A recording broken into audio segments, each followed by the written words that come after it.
தொடர்ந்து வஞ்சிக்கப்படுவதன் மூலமாக, குறிப்பாக ஈசன் முருகசாமி மற்றும் 8 விவசாய போராளிகளின் கைதுக்கு பிறகு இந்த கொங்கு பகுதியிலிருந்து மீண்டும் விவசாயிகளுக்கான கிளர்ச்சி முன்னெடுக்கப்பட்டிருக்கிறது என்பதை நினைத்து பெருமைப்படுறோம்.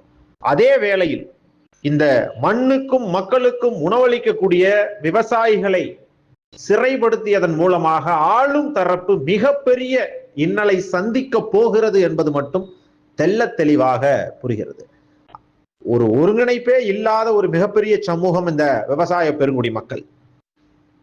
இந்த இந்திய துணைக்கண்டத்தில், ஏன் குறிப்பா இந்த உலக நாடுகள் பூராவுமே ஒரு மிகப்பெரிய தொழிலும் வணிகமும் இந்த விவசாயத்தில் இருந்துதான் நடக்கிறது, பிறக்கிறது.